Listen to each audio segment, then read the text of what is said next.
এখানে উলামায়ে কেরাম বসা আছে, নওজোয়ান, তুমি পরে শুনো কোরআন শরীফ থেকে। আল্লাহ বলছে মনের ইচ্ছা মতো, মনের চাহিদার অনুসরণ যে করে, ওয়াত্তাবা হাওয়াহু, তার মনের ইচ্ছা যা তা। কেন এমন চুল রাখলা? তোমার মন চাইছে দেখে তুমি রাখছো।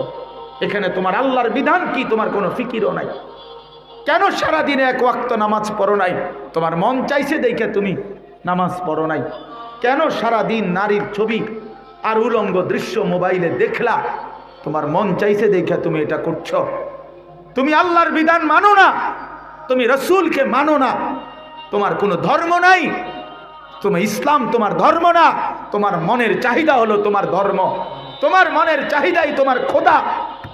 আফারাআইতা মান ইত্তাখাযা ইলাহাহু হাওয়াহু, আল্লাহ বলছে মনের ইচ্ছাকে যে খোদা বানায়। আমার মনে যা চাই তা, আমি মুক্ত, আমি স্বাধীন, আমি আজাদ। আমার আল্লাহ নাই, আমার রসুল নাই, আমার শরীয়ত নাই, দিন নাই।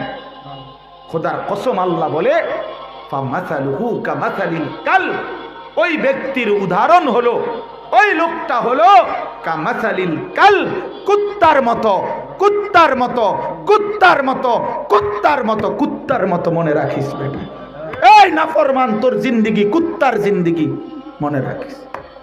যাদের কপালে সেজদা নাই, তোদের জিন্দেগি কুত্তার জিন্দেগি, মনে রাখিস। তোরা যারা সেজদা দাও না, তোদের জিন্দেগি কুত্তার জীবন, মনে রাখিস। আমি বললাম এই জীবন কুত্তার জীবন। যারা হালাল খাও না, সুদখোর হারামখোর, তাদের জীবন কুত্তার জীবন। কারণ তার মধ্যে কোন হালাল হারামের কি নাই, পার্থক্য নেই। সে তার নফসের গোলাম, সে তার মনের চাহিদার গোলাম। আল্লাহ কোরআনে বলছেন, আপনি অস্বীকার করবেন কি? হ্যাঁ, কার লগে করবেন? রাগ করবেন যে এই হুজুর আনছেন কীর্তেন? আমি তো কইছি আরেকবার আইতাম না, আমি কীর্তেন আমার রাখবেন। আমি তো আগেই কথা ভাঙ্গা লইছি, বুঝাইলাম আর কি। আমি তো আগেই কথার ফ্যাঁস ভাঙ্গা লইছি। আমি তো জীবনে কোনোদিন একথা বলিও না যে এই আজ 22 বছরের জীবনে যে বাহি কথা সামনের বছর কমো না। আমি এই বছরের যা খুশি, সামনের বছরের আবার নতুন ওয়াদা নেওয়া কিন্তু। এই জীবন কুকুরের জীবন। ফামাসালুহু কামাসালিল কালব, সরাসরি কোরআন শরীফের আয়াত। ইন তাহমিল আলাইহি ইয়ালহাস আও তাতরুকহু ইয়ালহাস, আল্লাহ বলে কুত্তার স্বভাব, তাকে দৌড়ানি দিলেও জিহ্বা লম্বা করে হাঁফায়, এমন করে জিহ্বা বের করে। আও তাতরুকহু ইয়ালহাস, এর যদি দাঁড় করায় রাখে, দাঁড়াইও সে জিহ্বা লম্বা করে হাঁফায়। দেখেন কুকুরের স্বভাব, মানে কুকুর পেলেও অতৃপ্ত, কুকুর না পেলেও অতৃপ্ত। এ দুনিয়া লুভি, হারামখোর, নাফরমান, পাপী বন্ধু। সারা পৃথিবীর নারী উলঙ্গ দেখলো সে অতৃপ্ত। সারা পৃথিবীর সব টাকা সুদখোর পকেটে ভরলেও অতৃপ্ত। মদখোর সারা পৃথিবীর সব সাগরের পানি মদ বানায় দিল, এই মদখোর, নেশাখোর অতৃপ্ত। কি দেখ, কিন্তু পবিত্র স্ত্রী একজন দিয়েই এক পুরুষের জিন্দেগি পার হয়ে যায়। হালাল যে এক গ্লাস পানি দিয়েই এক মানুষের তৃষ্ণা নিবারণ হয়েছে। এক প্লেট খাবার দিয়েই এক মানুষের পেটের ক্ষুধা নিবারণ হয়েছে। যেটা হালাল সেটা অল্পতেই তৃপ্ত হয়ে যায়, যেটা হারাম সেটা তৃপ্তি দেয় না। লোনা জলে তৃষ্ণা মেটে না, মানে যে পানি লবণাক্ত ওই পানিতে তৃষ্ণা মেটে না। ঠিক যেটা গুনাহ, খোদার কসম, ওইটা তৃপ্তি দেয় না, ইজ্জত দেয় না, সম্মান দেয় না, সুখ দেয় না, মানসিক প্রশান্তি দেয় না, মানুষের কাছে ইজ্জত দেয় না, দুনিয়াও লাঞ্ছিত করে, আখিরাতও বেইজ্জতি করে। তুমি দেখো ভাইয়া, তোমার চোখে দেখো, কোন সুদখোরকে মানুষ বাইজিদ বুস্তামি কয় না। হ্যাঁ, আপনি সুদখোর, আপনারা মানুষে কইব মাশাআল্লাহ, জোনায়েদ বাগদাদি না, মানুষে এত ব্যাক কল, হ্যাঁ, মানুষে চিরা খায় আর আমনে হুদা ভাত খান। কথা বলেন না কেন? মানুষ মানুষ সব বোঝে, বুঝে কি না বলেন? হ্যাঁ, মানুষ রাতকে রাতই বলে, দিনকে দিনই বলে, আলোকে আলো বলে, অন্ধকারকে অন্ধকার বলে, কালোকে কালো বলে, সাদাকে সাদাই বলে। এই জন্য বাটপারকে মানুষ ইমানদার বলে না, ইমানদারকে মানুষ বাটপার বলে না। মেয়েটা ধোকাবাজকে ধোকাবাজি বলে। তুমি চরিত্রহীন। খোদার কসম, তুমি যদি রাতের অন্ধকারে 7 তবক মাটির নিচেও অন্ধকার কোনো গহীন কুঠুরিতে অথবা আটলান্টিক মহাসাগরের নিচে বসেও হিমালয়ের চূড়ায় বসেও যদি নারী দেখো, ছবি দেখো, দিনের আলোতে তোমার গুনার চিহ্ন আল্লাহ চেহারায় ভাসায় দিবে। মানুষ দেখলেই বুঝবে, চেহারা দেখলেই বোঝা যায় ফুটটা খোর, বাবা খোর, ডাইল খোর। চেহারা দেখলেই বোঝা যায় বাটপার, চেহারা দেখলেই বোঝা যায় বেনামাজি। মানুষ ঠিকই বুঝে, আল্লাহই চিনায় দেয়, আল্লাহই চিনায় দেয়।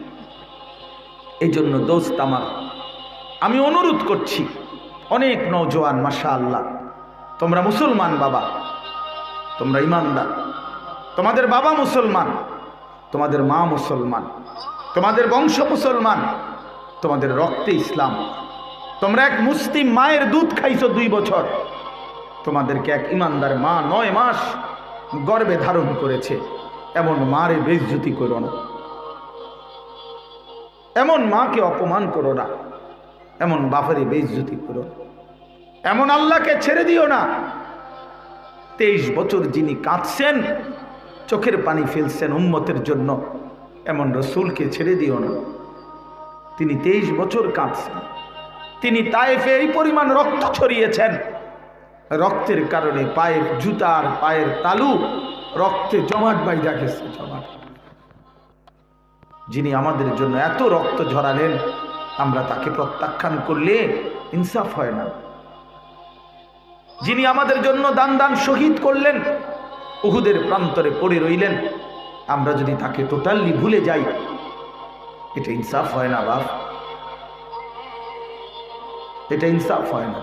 নবীজি বলবে হাসরের ময়দানে, উম্মত আমি 23 বছর কেঁদেছি, আমি রক্ত জড়িয়েছি তায়েফে, আমি ক্ষুধার কষ্টে পেটে 2টা পাথর বেঁধেছি, আমার ঘরের চুলায় 3 মাসও রান্না করা কোনো খাবার হয় নাই, আমি উহুদের দান দান শহীদ করা রক্ত নিয়ে উহুদের প্রান্তরে ঘন্টার পর ঘন্টা বেহুশ হয়ে আমি খোলা ময়দানে পড়েছিলাম।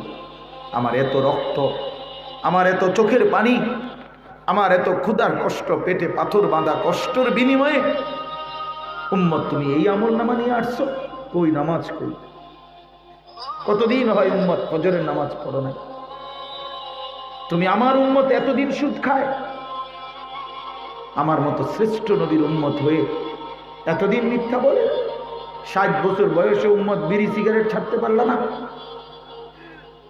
60 বছর বয়সেও চা দোকানে নারী ছবি নাটক দেখা ছাড়তে পারল না। হ্যাঁ, পুরা যৌবন কাল আমার নাফরমানি, আল্লাহর নাফরমানিতে কাটাই দিছ। কোনদিন মনে পড়লো না আমার নবী চুল রাখতেন কিভাবে, আমার নবী জামা পরতেন কি, আমার নবীর সাজগোজ কেমন ছিল? নবী সাল্লাল্লাহু আলাইহি সাল্লামের চাইতে সুন্দর এই কায়নাতের মধ্যে আর কে? বলেন না, নবীজির চাইতে সুন্দর আর কে? তার হাসির চাইতে সুন্দর হাসি কার? তার কান্নার চাইতে সুন্দর কান্না কার? তার পোশাকের চাইতে সুন্দর পোশাক ছিল কার? নবীজির চেহারা সৌন্দর্যের চাইতে বেশি সৌন্দর্য কার? তাইলে এতটা সুন্দর, সবচেয়ে সুন্দর যিনি ছিলেন আল্লাহ নবী সাল্লাল্লাহু আলাইহি সাল্লাম, তাকে কেন প্রত্যাখ্যান করলেন? তিনিই তো সবচেয়ে সুন্দর। গত 1450 বছর ধরে 1500 বছর একটানা ইমানদাররাও নবীকে পরীক্ষা করছে, তিনি শ্রেষ্ঠ। কাফের বেঈমানরাও নবীর জীবন পরীক্ষা করছে, সমস্ত বেঈমানের কাছেও তিনি সর্বশ্রেষ্ঠ। বন্ধুর চোখেও তিনি সেরা, দুশ্মনের চোখেও তিনি সেরা। কি এটা না? কোন দুশ্মনও তো আজ পর্যন্ত আল্লাহর নবীর পুরা 63 বছরের জিন্দেগিতে একটা লাল কালির দাগ বসাইতে পারছে নবীজির জীবনের কোন একটা মুহূর্তে, একটা নিঃশ্বাসের বেলায়? আছে এমন? নবী সাল্লাল্লাহু আলাইহি সাল্লাম পানি পান করলে ওই গ্লাসের মধ্যে নিঃশ্বাস ফেলতেন না, নিঃশ্বাস বাহিরে ফেলতেন। লা ইয়াতানাফাসু ফিল ইনা, পাত্রের মধ্যে নিঃশ্বাস ফেলতেন না, 3 নিঃশ্বাসে পানি পান করতেন। আজকের বিজ্ঞান গবেষণা করে এটাই প্রমাণ করছে যে পাত্রের মধ্যে যেন নিঃশ্বাস না পড়ে, তাইলে নিঃশ্বাসের সাথে জীবাণু এটার ভিতরে পড়ে ওইটা আবার পান করলে ক্ষতিকর হবে। তো যেটা রাসূলুল্লাহ সাল্লাল্লাহু আলাইহি ওয়াসাল্লামের আমল